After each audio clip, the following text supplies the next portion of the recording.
Hi friends, welcome back to our channel Brahman beats. आज हम एक ऐसी स्टोरी के बारे में बात करेंगे अपनी वीडियो में जिसका ह्यूमन सिविलाइजेशन पे बहुत बड़ा इम्पैक्ट पड़ सकता था, but due to the decision of one man the existence of this human civilization did not come into danger. और वो क्या स्टोरी है और हम इसको किससे रिलेट करेंगे, इसके बारे में हम अपनी इस वीडियो में बात करेंगे। ये स्टोरी है आज से 60 इयर्स पहले की एंड द डेट वाज अक्टूबर 27, 1962। उस दिन एक इंसान ने एक ऐसा डिसीजन लिया था जिसके बारे में हम में से कोई सोच भी नहीं सकता और शायद हम लोगों को इस स्टोरी के बारे में पता भी नहीं होगा, बहुत सारे लोग।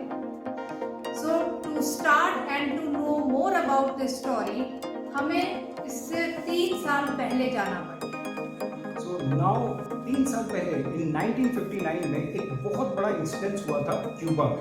क्यूबा में मोनार्की चलती थी। मोनार्की से हटकर वो कम्युनिस्ट पार्टी ओवररूल आई और रूल करा कैस्ट्रो ने। Castro was a communist party leader और कम्युनिस्ट पार्टी का क्यूबा में आना यूएसए को बहुत बड़ा खतरा लग रहा था। क्यों?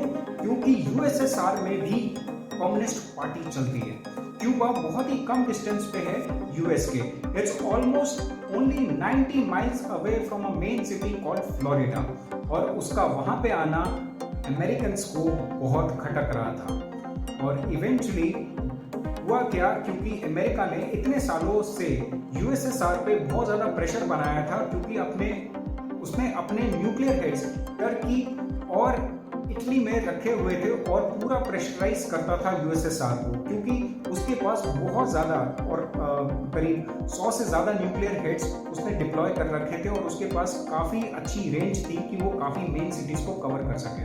उसी दौरान यूएसएसआर ने क्या किया कि क्यूबा को अपने पक्ष में लेके, और क्यूबा को भी काफ़ी ज़्यादा सपोर्ट मिल रहा था यूएसएसआर से, तो उन्होंने क्या करना शुरू करा, उन्होंने अपनी short range nuclear missiles Cuba में रखने लग गए।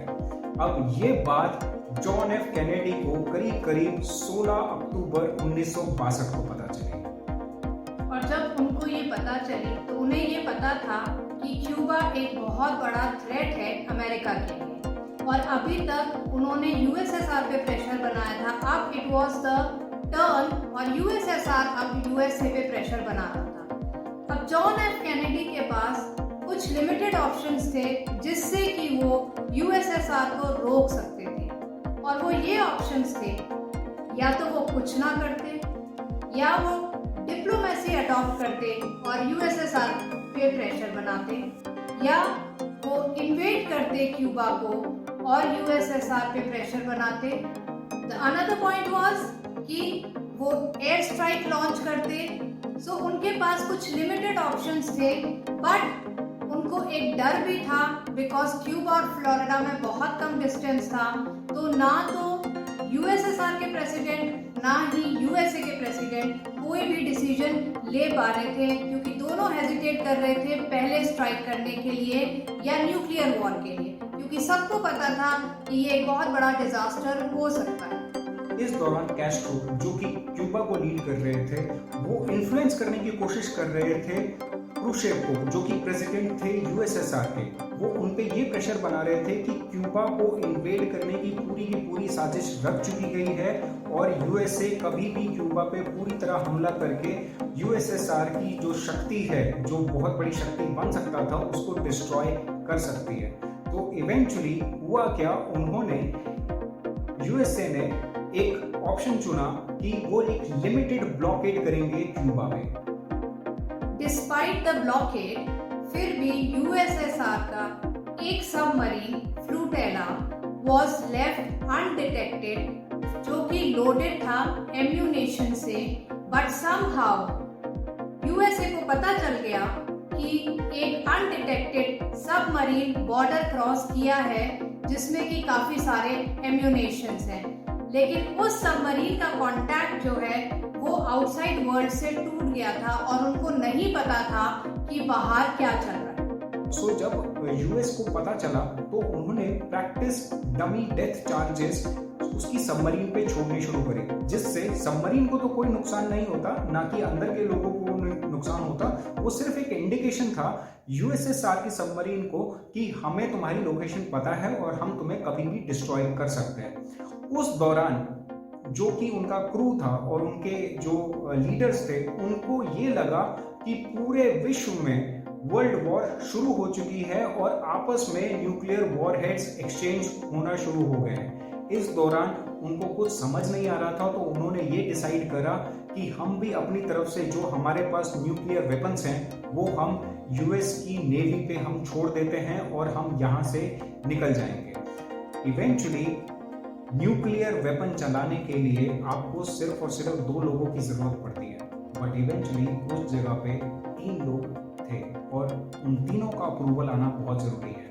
पहला जो उनके कैप्टन थे, दूसरा उनके जो पॉलिटिकल लीडर हैं उस शिप में, और तीसरा वसीली आर्कोपाव जो सेकंड इन कमांड थे। तो न्यूक्लियर वेपन चलाने के लिए इन तीनों का रिक्वायरमेंट, तीनों की यस होनी बहुत जरूरी थी। सो कैप्टन और पॉलिटिकल लीडर ने तो हाँ बोल दी थी कि let's strike the nuclear weapon, but Vasili Arkhipov has said कि no, I am not going to strike the nuclear weapon until unless मेरे को ये कंफर्म ना हो जाए कि न्यूक्लियर वॉर शुरू हो चुकी है।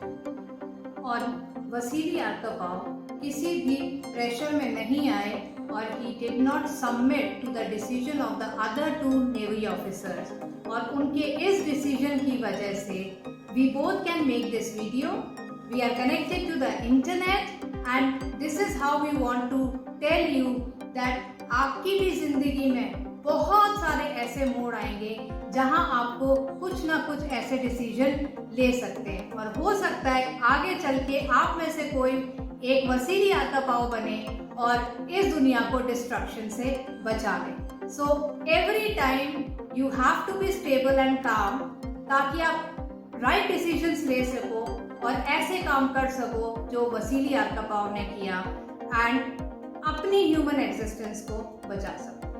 So, if you like this video, please do like, share and subscribe. Thank you. Thank you.